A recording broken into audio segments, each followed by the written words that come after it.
Então, vamos lá, pessoal, para mais uma aula nossa da disciplina. Esse é o último bloco aí da disciplina, onde a gente já está abordando o telencéfalo, né? A primeira das 3 aulas sobre o telencéfalo, sobre estruturas telencefálicas. A gente já dividiu o cérebro em estruturas diencefálicas, ou diencéfalo, e o telencéfalo. A gente vê nessa imagem aqui algumas estruturas diencefálicas, inclusive tálamo e hipotálamo, ao redor aqui do terceiro ventrículo, e ver, então, que todo o restante aqui é composto de estruturas telencefálicas. Tá? O telencéfalo a gente vai dividir essencialmente uma porção mais externa, de substância cinzenta, que fica externamente aqui no cérebro, que a gente chama, então, de córtex cerebral. Córtex, lembrando que é sempre a camada mais externa dos órgãos. Né?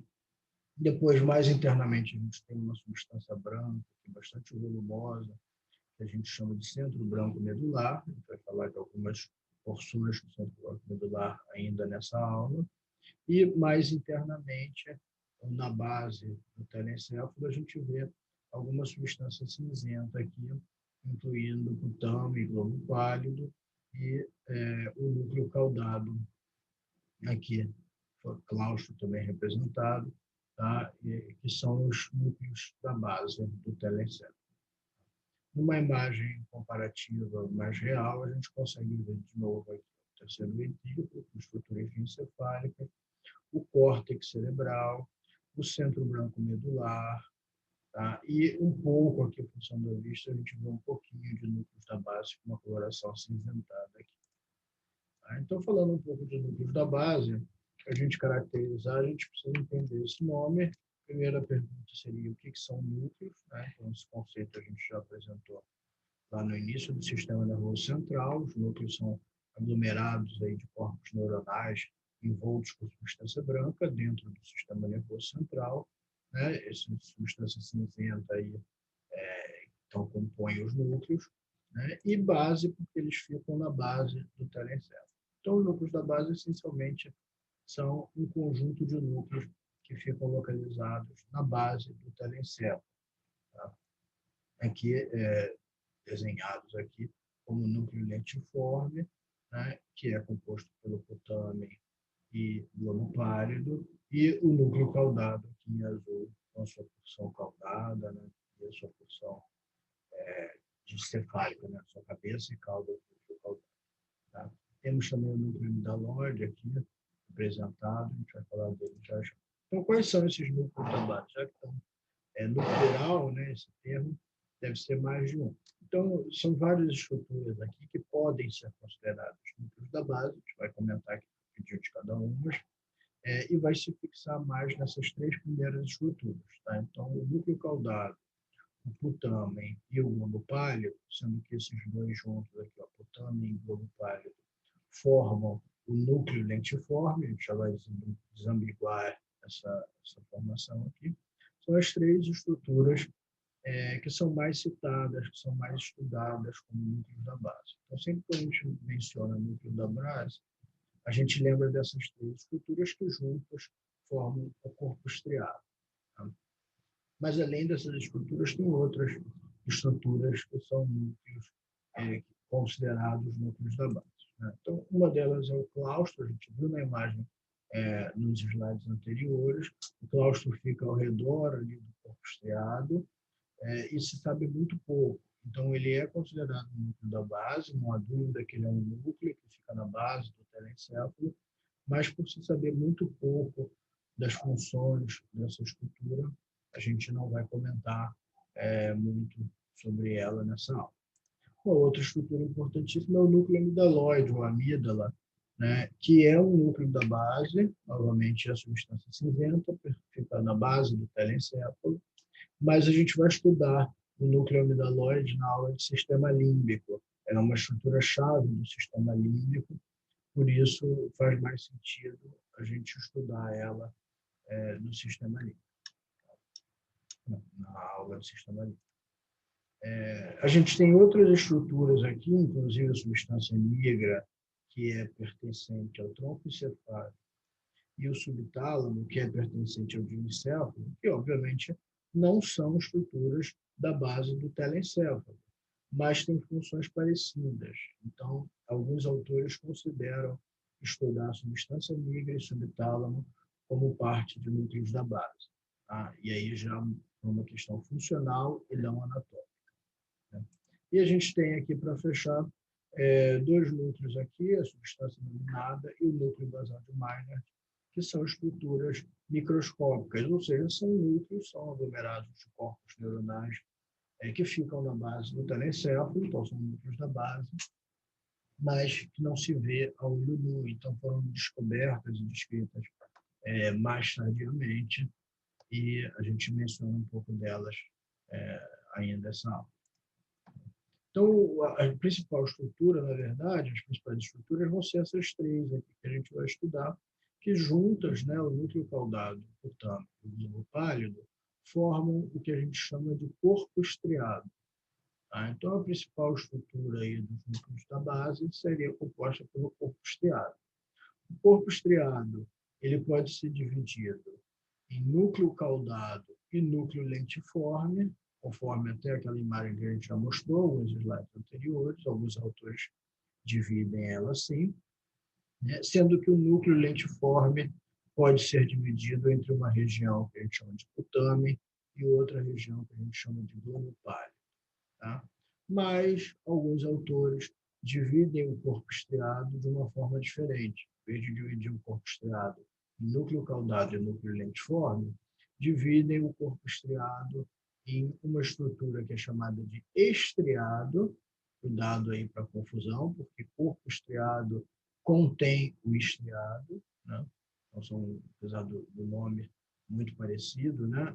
São estruturas distintas, uma contém a outra, e o pálido. Então, o pálido e o estriado formariam juntos o corpo estriado, por essa divisão.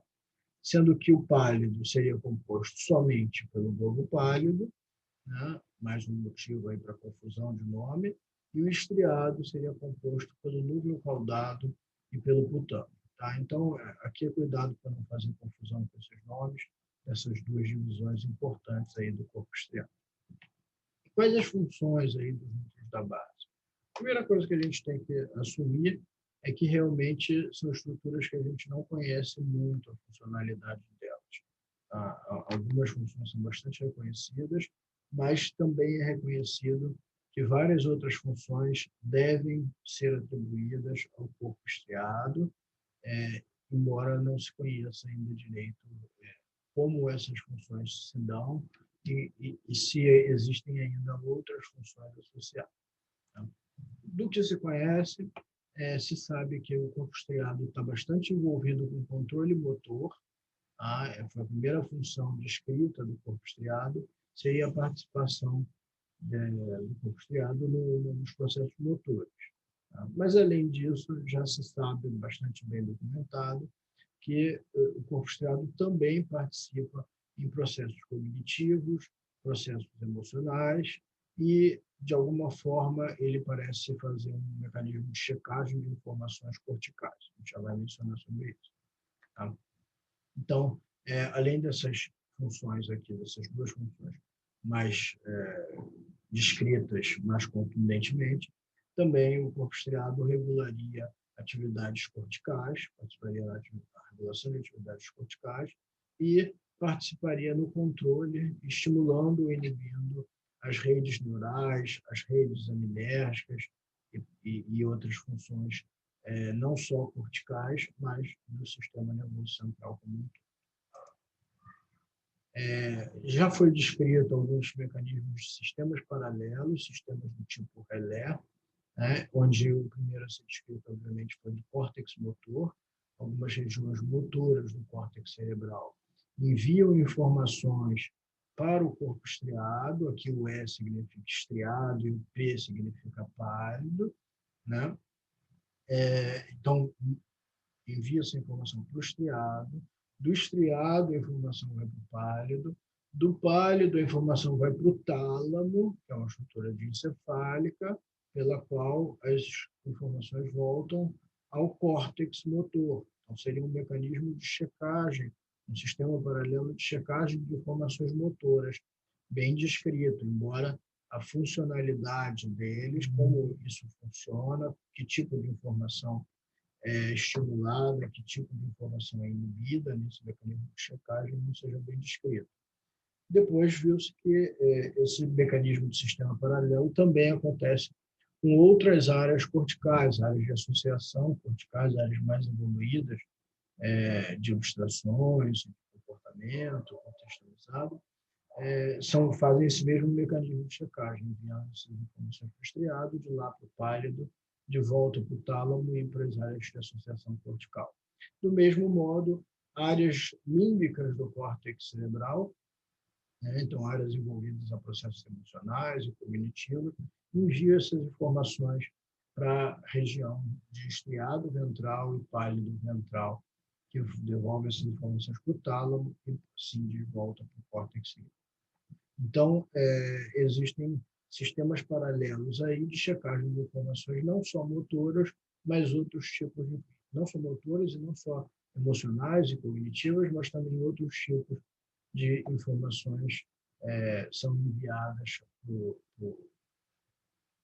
o corpo estriado para checagem.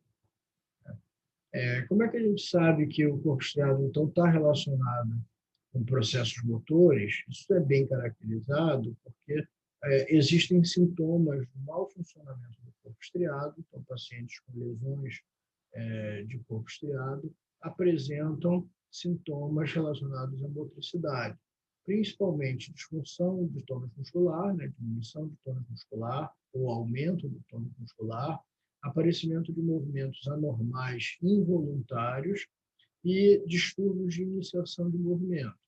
Então, tem várias doenças, várias condições clínicas associadas a lesões do corpo estriado. Uma delas, bem caracterizada, que obviamente não é só associada à lesão do corpo estriado, mas é também associada à lesão dessas estruturas, é o mal de Parkinson, a síndrome de Parkinson, onde a gente tem disfunções de tônus muscular, com tônus aumentado em uma fase, distúrbios de iniciação, alguns pacientes têm aquele fase de congelamento parkinsoniano, onde o paciente não consegue, por exemplo, dar o primeiro passo para ambular, e aparecimento de movimentos anormais, isso é o mais clássico aí do Parkinson, que são os tremores parkinsonianos, absolutamente involuntários e muitas vezes incontroláveis. Tá? Então, terminando essa parte aqui de corpo estriado, de núcleos da base, a gente passa a falar um pouquinho sobre o centro branco-medular, sobre essa região de substância branca que fica entre as porções mais internas do cérebro, e a porção mais externa do córtex cerebral. Então, a gente já sabe, de informações gerais e de outros assuntos que a gente mencionou na disciplina, que o córtex cerebral é a porção mais desenvolvida do nosso cérebro, a porção mais desenvolvida do nosso sistema nervoso central. Então, a quantidade de informações que é enviada para ser processada nessa região, devolvida para outras regiões, medula, cerebelo, etc., deve ser muito grande. Então, realmente, existem um número enorme de fibras neurais distribuindo essa informação das porções mais internas para a porção mais externa. A gente não pode esquecer que as informações que vão para o córtex cerebral, com raras exceções, com exceção das informações cognitivas, são enviadas para lá pelo tálamo. Inclusive, a gente acabou de rever esse sistema de checagem dos núcleos da base, que são enviados da base, dos núcleos da base para o tálamo, para o tálamo voltar para o córtex. Então, a quantidade de fibras entre o tálamo e as diferentes regiões do córtex é enorme, de tal forma que quando a gente observa em algumas peças, a gente observa o tálamo aqui mais central, e as fibras se dispondo em forma de leque, se irradiando aqui a partir do tálamo para atingir as camadas do córtex cerebral. De tal forma que essa estrutura aqui, bem dissecada nessa outra imagem, que a gente vê o tálamo dissecado e esse conjunto de fibras aqui saindo do tálamo, a gente chama de coroa radiada ou corona radiata em latim. Tá? Essa estrutura contendo milhares, milhões de fibras neurais de comunicação entre o tálamo e o córtex cerebral. Tá? Outra estrutura, para terminar aqui, interessante da gente mencionar, da substância branca do telencéfalo, é o corpo caloso. O corpo caloso é uma estrutura de substância branca, então, portanto, fibras neuronais que estão atravessando o plano sagital mediano. E sempre que fibras atravessam o plano sagital mediano, a gente chama de comissura ou depulsação. Como essas fibras atravessam paralelamente, né, perpendicularmente ao plano sagital, a gente chama de comissura. Então, o corpo caloso é uma comissura, é a maior comissura do nosso corpo, então é o maior ponto de troca de informações entre o lado direito do nosso corpo, do nosso sistema nervoso central, e o lado esquerdo. Acontece exatamente no telencéfalo, porque aqui a gente tem um grande número de informações sendo processadas. A gente percebe que acima do corpo caloso, os hemisférios cerebrais são muito bem separados. Isso já é assunto para o início da nossa próxima aula. Não sei se esse é o último slide aqui. A gente mostra outras comissuras que a gente tem aqui também no telencéfalo, inclusive a comissura anterior, obviamente muito menor e menos importante que o corpo caloso, e o fórnix, também menor e menos importante que o corpo caloso. Nesse slide a gente mostra um corte frontal, um corte nesse sentido, onde a gente percebe, de novo, o córtex cerebral, substância branca aqui abaixo do córtex, e essa comissura aqui, onde fibras do hemisfério direito passam para o hemisfério esquerdo e vice-versa. Aqui a comissura anterior também é observada nesse mesmo corte. A gente consegue perceber que a espessura do corpo caloso aqui já é bem maior, talvez um dobro ou triplo do que a comissura anterior, e na imagem anterior a gente percebe como o comprimento dele é absolutamente várias vezes maior do que a da comissura anterior. Muito bem, isso era o assunto da aula de hoje. Na próxima aula a gente já começa a falar de córtex cerebral.